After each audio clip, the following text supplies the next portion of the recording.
lateral, que va a tener, es la imagen de lado, va a tener en forma de C, que rodea el tálamo y el diencéfalo, que van a estar en la parte central, y esto se va a dividir en 5 segmentos. El primer segmento, que es de color morado, es el asta frontal. Después tenemos el cuerpo de color azul, el atrium o atrio de color amarillo, tenemos la asta temporal de color rojo, y por último el asta occipital de color naranja. Se va a comunicar, como ya mencionamos, con el tercer ventrículo mediante el foramen de Monro, y sus límites van a incluir lo que es el septum pellucidum, que es esa delgada capa que va a contener sustancia blanca y gris, el cuerpo calloso, el núcleo caudado y el tálamo. Con respecto al tercer ventrículo, este se va a encontrar anterior, la imagen del centro, como vemos, se va a encontrar anterior a lo que es el foramen de Monro, y se va a extender hasta el quiasma óptico, que lo vemos también ahí puesto. También este va a tener un drenaje que se da a través del acueducto de Silvio, hacia que va a drenarnos el cuarto ventrículo, y su pared lateral va a estar formado tanto por el hipotálamo y el tálamo. Y por último, el cuarto ventrículo, que se va a ubicar en la fosa posterior. Pásale uno. Ajá, y va a tener 3 porciones, que es la superior pontina, intermedia, inferior y medular, y esta, como vamos a ver, se va a comunicar con el espacio subaracnoideo a través de los 2 agujeros que mencionamos. El primero tenemos el agujero lateral, que es el de Luschka, y después el agujero medial, que es el de Mayendier. Y va a estar rodeado también por 3 fisuras que en forma de V, que contiene arterias y venas principales de la fosa posterior. Siguiente, por favor. Ahora sí entramos ya a la clasificación. En sí se va a clasificar según su origen y también según su localización. Cuando hablemos de su localización, lo vamos a hablar ya cuando hablemos también sobre los diagnósticos para ver las resonancias. Según su origen se puede clasificar en primarios y secundarios. Los primarios van a derivar del epitelio ependimario, subependimario, plexos coroideos y tejido aracnoideo, y estos van a incluir tanto quistes coloides, astrocitomas, papilomas del plexo coroideo, ependimomas, quistes epidermoides y dermoides, y los secundarios son los tumores paraventriculares con un crecimiento exofítico capaces de invadir el ventrículo, y estos van a incluir los meningiomas, los gliomas, los adenomas pituitarios y quistes aracnoides. Siguiente, por favor. Con respecto a su fisiopatología, es muy importante entender que usualmente estos están en relación, o estos son benignos y de crecimiento lento. Sin embargo, hay excepciones en que estos tumores van a tener un crecimiento rápido, y esto se va o le va a alertar sobre una posible malignidad. Entonces, los síntomas en sí van a estar relacionados por el efecto compresivo, ya sea sobre el tronco encefálico. El diencéfalo puede producir una hidrocefalia, que lo vamos a hablar más adelante. Por ejemplo, puede producir la hidrocefalia, que es cuando hay una obstrucción del flujo líquido raquídeo en el sistema ventricular. Entonces, esta también puede dar ciertos síntomas, por ejemplo, una cefalea, náuseas, vómitos o alteraciones cognitivas en este caso. Ahora, es muy importante, o la mejor forma de entender es primero conocer la historia clínica del paciente, ya que se deberá indagar sobre poliuria o polidipsia, orientando a tumores primarios del sistema nervioso central. ¿A qué se refiere esto? Es porque, por ejemplo, si hay un efecto compresivo, si hay un efecto compresivo, por ejemplo, en el hipotálamo o la hipófisis, puede causar ciertos síntomas, que son los que acabo de mencionar. También es importante saber los antecedentes de ya sea tumores de otra localización en caso de sospechar metástasis, y una radiación en la infancia, porque puede ser un factor de riesgo para los meningiomas. Asimismo, también la inmunosupresión crónica, por ejemplo, pacientes con VIH-Sida, y también lesiones vasculares en otras áreas del cuerpo, por ejemplo, el síndrome de Sturge-Weber, o también conocido como angiomatosis encefalotrigeminal, que en sí es un trastorno congénito que está caracterizado por malformaciones vasculares, pero que van a afectar tanto a la piel, al cerebro y al ojo. Siguiente, por favor. Con respecto a su cuadro clínico en sí, es por la clínica de efecto de masa, y esta puede presentar cefalea, alteraciones en balance, disfunción cognitiva, cambios en la personalidad, debilidad motora, ataxia, alteraciones visuales y convulsiones. En la población pediátrica, por ejemplo, en algunos casos puede presentar lo que es una hidrocefalia obstructiva aguda, crónica o intermitente. Por ejemplo, si es aguda, esta se va a presentar, como dice su nombre, en una forma súbita y esta puede tener, por ejemplo, cefaleas intensas, náuseas, vómitos, y en caso sea un intermitente, eso también es cuando hay sospecha de náuseas o cefalea que va a empeorar a ciertos movimientos, por ejemplo, cuando la persona se agacha o se levanta. Entonces también en este hidrocefalia intermitente puede haber episodios de alteración de conciencia. Y también pueden haber presencia de síndromes compresivos que pueden debutar dependiendo de la ubicación de la lesión. Por ejemplo, tenemos el síndrome de Parinaud, donde se va a dar o se afecta el fascículo longitudinal medial en su porción mesencefálica y, por ejemplo, ahí nos da ciertas signos y síntomas que puede tener el paciente, por ejemplo, el parálisis mirando hacia arriba, las grandes pupilas con ligera disociación y el signo de Collier, que es la retracción palpebral. Siguiente, por favor. Siguiente. Con respecto a su diagnóstico, las lesiones van a ser fácilmente identificables en los estudios de neuroimagen, de resonancia magnética o un ATAC, y los tumores se pueden, o más que todo, se detectan en sí por casualidad, ¿no? Un hallazgo incidental. Entonces, para esto va a tener un manejo expectante, que es en sí un manejo de observación cuando el tumor es pequeño y asintomático. Entonces, ese es el manejo inicial, pero también hay otro manejo. En caso, por ejemplo, se observe cambios en la neuroimagen, ya sea un crecimiento de tumor, donde en este ya no va a ser ay, me confundí, no es un manejo ya expectante, sino ya se puede pensar, por ejemplo, en una cirugía, porque ya hay un cambio de neuroimagen, hay crecimiento de tumor, aparecen síntomas neurológicos y van a existir también factores que sugieran malignidad como antecedentes oncológicos, inmunosupresión, signos clínicos progresivos. Siguiente, por favor.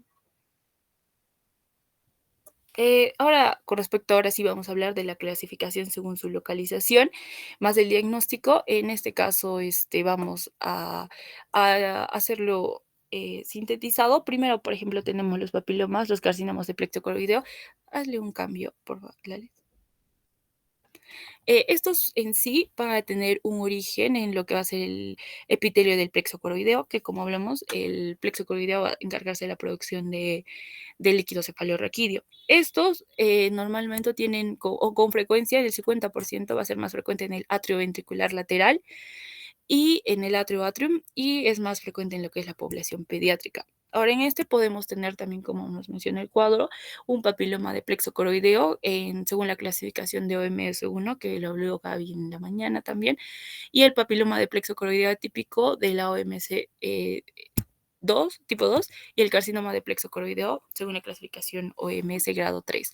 Entonces, como hablamos anteriormente, este va a tener un origen en el plexo coroideo, que es la producción de este líquido cefalorraquídeo.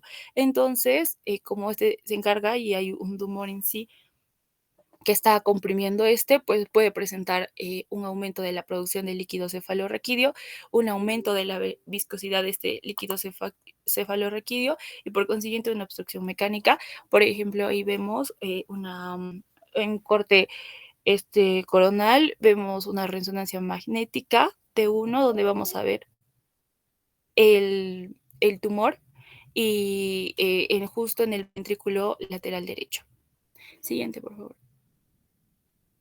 Eh, Acá vemos también un poco sobre su apariencia. Vamos a ver que va a tener apariencia papilar o lobulada, septos y quistes en el sistema ventricular y lesiones hipervasculares.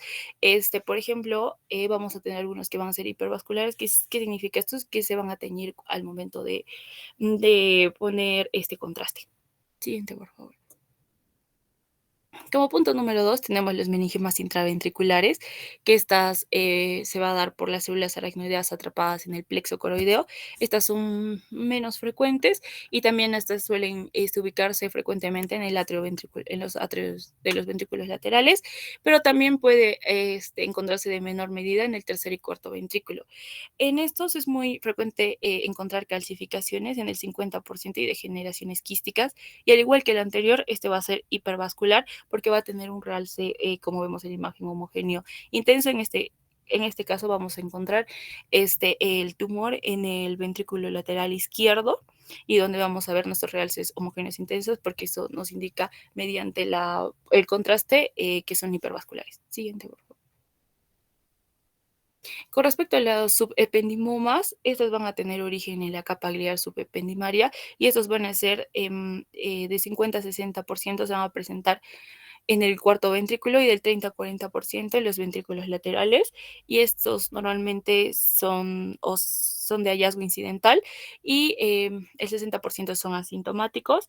Esto va a estar en la clasificación del OMS grado 2 y también estas van a ser características porque van a ser lesiones bien delimitadas, menor a 2 centímetros y asimismo estas van a tener degeneración quística y calcificaciones en su interior, como vemos justo donde está el puntero rojo. Siguiente. Y algo muy importante a recalcar en los subependimomas es que, por ejemplo, estos no son hipervasculares, porque al momento de, estos son hipovasculares, porque al momento de poner lo que es el contraste, vemos como el tumor que está en el ventrículo lateral izquierdo igual no se tiñe. Siguiente, por favor. Con respecto a los ependimomas, vamos a ver que estos van a afectar principalmente a la población pediátrica y estos van a estar bien diferenciados, vamos a tenerlos bien diferenciados que van a estar en el grado 2 según la clasificación de la OMS. Y también pueden ser anaplásicos según la clasificación de la OMS grado 3. Estos normalmente se van a encontrar con más frecuencia en la fosa posterior en un 60% y también pueden estos ser supratentoriales en un 40% y la mitad también pueden encontrarse, pueden ser de estos intraventriculares. Estos van a ser componentes quísticos y calcificados. Van a ser también grandes al momento del diagnóstico, mayor a 4 centímetros. Y algo muy importante recalcar es que va a presentar edema por la invasión que va a haber en el parénquima y que lo podemos ver en esta resonancia magnética, como vemos o se diferenciamos bien el tumor, tienen componentes quísticos y calcificados, y como alrededor de él va a haber un edema y por consiguiente una invasión en el parénquima. Siguiente, por favor. Y algo muy importante también a mencionar sobre los ependimomas es esta mnemotecnia que es 1,2P3L4C, donde vamos a ver que normalmente estos son tumores únicos y estos van a tener edema perilesional, que lo vimos, ¿no? También se puede ver ahí un poco de su edema y lo vimos en la anterior resonancia, y también más el signo de Periwinkle, que es cuando el área es justo en la que parece una flor, es cuando al área necrótica central va a haber un área necrótica central con una área de calcificaciones externas con lesiones de quistes en la periferia. También en 3L vamos a ver que van a ser masas grandes lobuladas y en el 4C es porque van a ser calcificaciones abultadas centrales con quistes periféricos de gran tamaño. Siguiente, por favor. Eh, También vamos a tener otros, en este caso vamos a hablar de los, estos también se encuentran en en los ventrículos laterales, y vamos a hablar, uno más, Lalis, de los astrocitomas subependimarios de células gigantes, o se le conoce como SEGA. Esto normalmente se da en pacientes jóvenes con esclerosis tuberosa de un 10 a 15%, y esto va a comprometer en la pared de los ventrículos laterales, como vemos en la resonancia magnética, y el foramen también intraventricular. Siguiente, por favor. Por ejemplo, acá también vemos el astrocitoma subependimario de células gigantes, y estas en sí, para poder diferenciarlas de un nódulo subependimario, nos ponen esos dos puntos. Por ejemplo, normalmente estas van a ser lesiones sólidas, bien delimitadas, mayor a 1 centímetro. Entonces, si encontramos una que sea menor a 1 centímetro, puede que se esté tratando de un nódulo subependimario. También van a haber grados de calcificación variables, un realce intenso, y ese va a tener o se debe hacer seguimiento porque puede hacer riesgo de hidrocefalia, ¿no? De la acumulación de líquido cefalorraquídeo. Siguiente, por favor. Y aquí podemos ver en la parte superior izquierda el astrocitoma subependimario de células gigantes en los ventrículos laterales. Siguiente, Alice.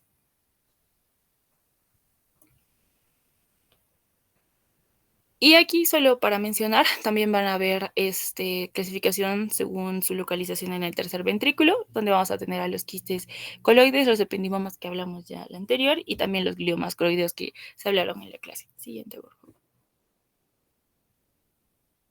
Con respecto a su tratamiento, vamos a ver que los tumores ventriculares son asintomáticos y se van a diagnosticar incidentalmente. Entonces, en sí, el tratamiento de primera línea es la resección total, pero para eso se va a necesitar hacer un diagnóstico preciso, aliviar los síntomas y va a disminuir también la posibilidad de recurrencia. Dentro de estos, mencionaban, solo para mencionar, no hay abordes para tanto ventrículos laterales, el tercer ventrículo y el cuarto ventrículo. Por ejemplo, en los ventrículos laterales tenemos el abordaje transcalloso anterior, el transfisural o transsucal anterior, el transsucal posterior y el transcalloso posterior. En los abordajes de tercer ventrículo, en la anterior tenemos los transforaminales e interforniciales, el subfrontal lateral y el terional. Y en los posteriores tenemos el transcallosum, transvelum interpositum, el supracerebeloso infratentorial y el transtentorial occipital. Y para abordajes del cuarto ventrículo tenemos el abordaje suboccipital de la línea media. Siguiente.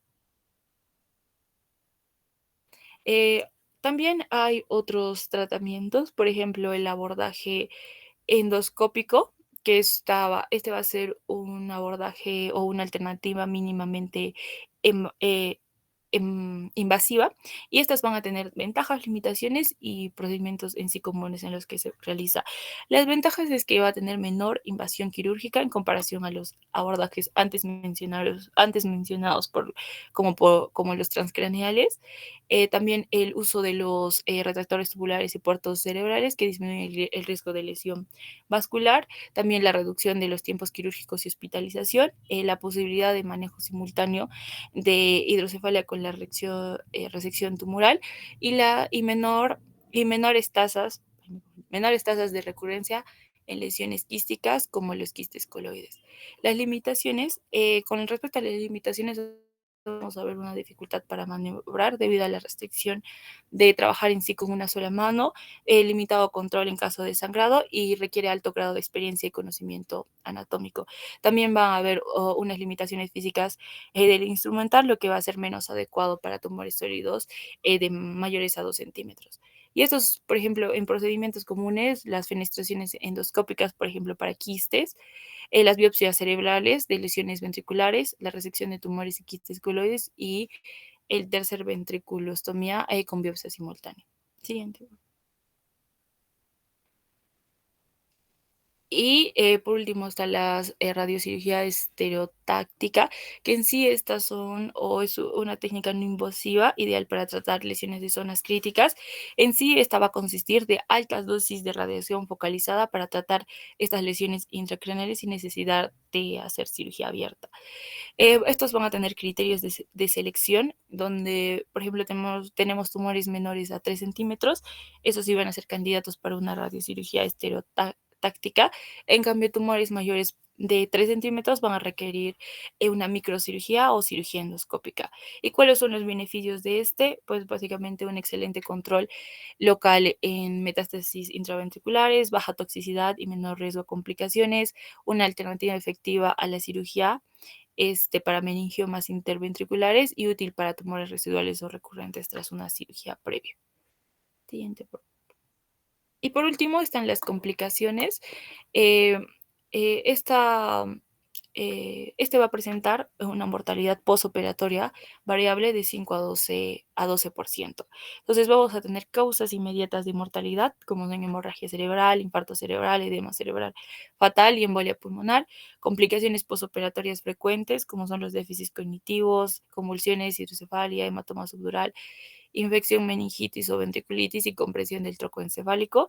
Vamos a tener otras que son el manejo de hidrocefalia y uso de derivación, donde vamos a ver que la derivación preoperatoria no se recomienda porque hay una posibilidad de dependencia crónica y mayor riesgo de complicaciones. Y dentro de estos están factores de riesgo para donde es edad joven, una ventriculomegalia preoperatoria y extensión de tumoral significativa, y otras complicaciones pueden ser parálisis de los nervios craneales, síndrome de la fosa posterior, daño de los pedúnculos cerebrosos y lesión de los vasos principales.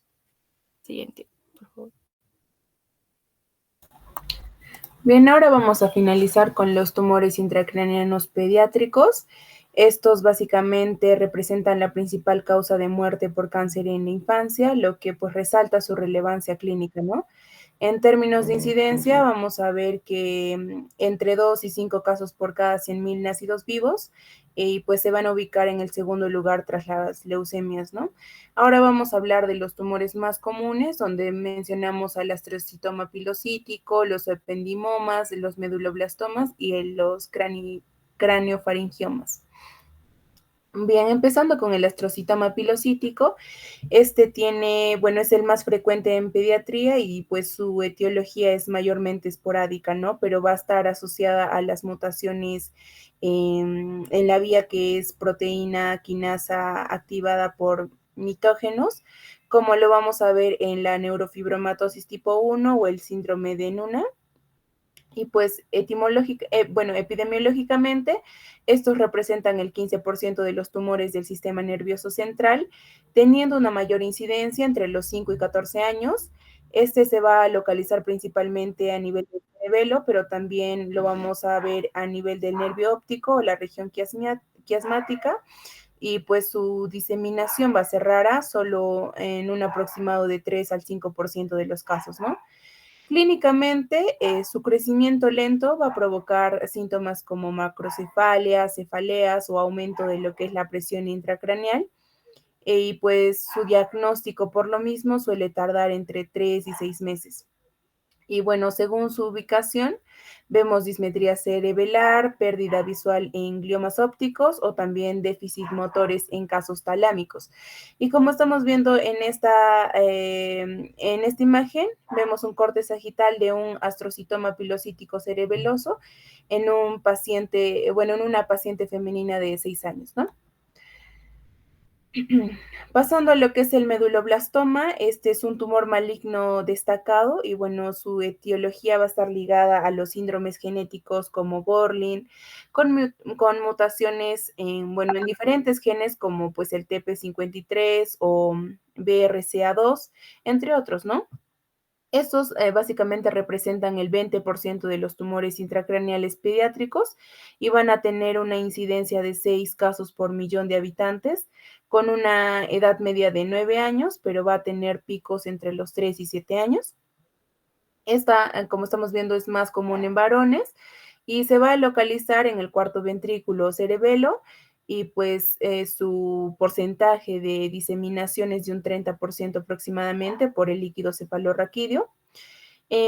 A comparación del astrocitoma pilocítico, este tiene un crecimiento mucho más rápido, puede darse en semanas o meses, lo cual genera síntomas como cefaleas matutinas, náuseas, también irritabilidad por aumento de la presión intracraneal, junto con lo que es la ataxia troncal y apendicular, y pues también diplopía por afectación de los nervios craneales. Y pues en la imagen se observa un meduloblastoma de gran tamaño ubicado en la fosa posterior, ¿no? Pasamos a lo que es el ependimoma. Este va a tener una etiología incierta, pero tiene una posible relación con el virus SB40 y una fuerte asociación con la neurofibromatosis tipo 2 en un 25 a 70% de casos intrarraquídeos, ¿no? Epidemiológicamente, vamos a ver que se divide en supratentorial e infratentorial, que ya lo mencionaron anteriormente. El supratentorial afecta 41% de los niños, y el infratentorial, el grupo A, es predominante en menores de 6 años con un 95% a una edad media de 3 años. El primero lo vamos a localizar en lóbulos frontales o parietales y el segundo en el cuarto ventrículo, ¿no? Su porcentaje de diseminación por el líquido cefalorraquídeo es de un 10 a 12%, y clínicamente el supratentorial va a causar déficit focales y convulsiones, mientras que el infratentorial va a generar hidrocefalia con náuseas y letargia. Y pues En lactantes vamos a ver un aumento del perímetro cefálico. El diagnóstico lo vamos a realizar o bueno, se va a dar ya en los 6 meses o menos. Y en la imagen que estamos observando aquí, estamos observando un ependimoma infratentorial también pues de gran tamaño, ¿no? Ahora, el craneofaringioma, este es el menos frecuente de todos, pero es significativo. En pediatría es de tipo adinomatoso, es decir, va a ser comparado con la dureza y resistencia de un diamante, ¿no? Va a tener o va a estar asociado con mutaciones en el gen CTNNB1 en un 95% de los casos, afectando la cadena beta-catenina, ¿no? Este constituye el 1.2 y el 4% de los tumores intracraneales con una distribución bimodal, es decir, vamos a encontrarlo en rangos de edades de 5 a 14 años y en otro rango que es de 50 a 74 años. Y pues lo vamos a ubicar a nivel de la región celar o infundibular. Su crecimiento es lento, por lo tanto hay un diagnóstico tardío de este.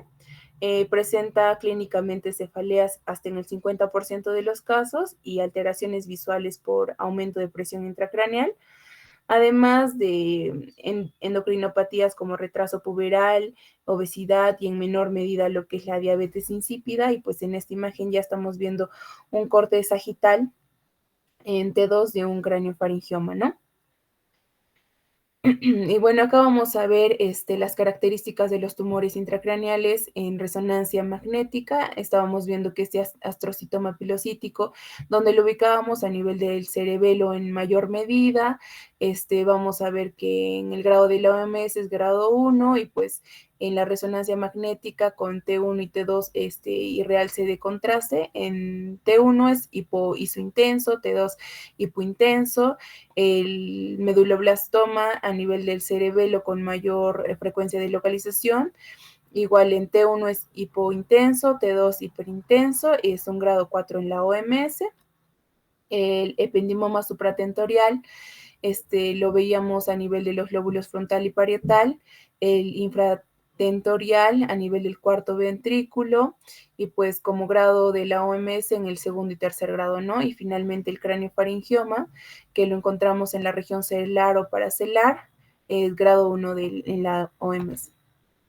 Finalmente, y para acabar la exposición, vamos a hablar del tratamiento.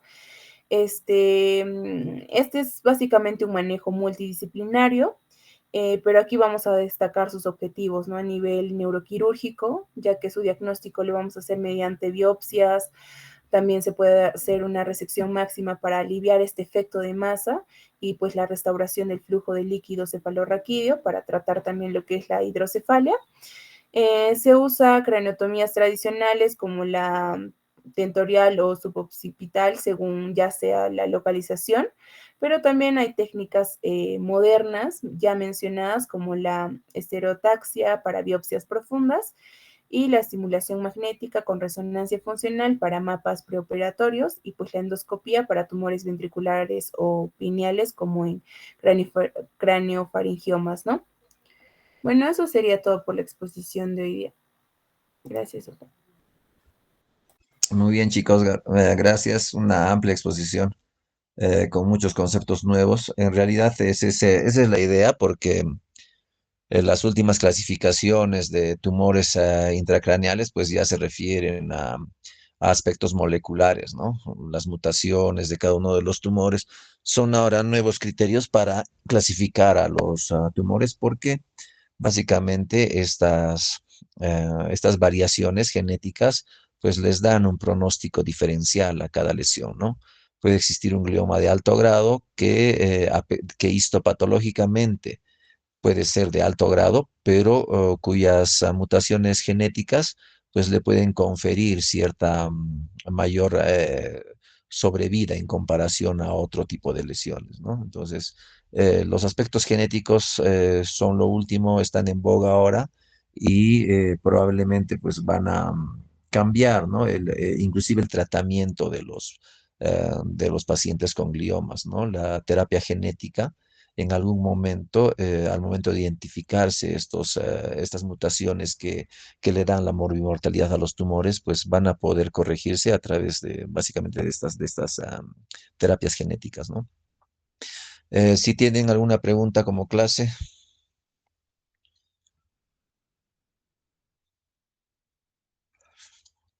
Muy bien, de todos modos, sí, pues los conceptos son amplios. Necesitan estudiar bastante estos chicos. Tumores intracraneales son cosas muy importantes, es una sección muy importante de la materia, entonces necesitan repasar muy bien. Sus compañeros han hecho un muy buen resumen de todo lo que es tumores, de los capítulos que están en el libro inclusive. Entonces, compartan vuestras presentaciones o de repente un PDF de sus presentaciones para que puedan estudiar bien.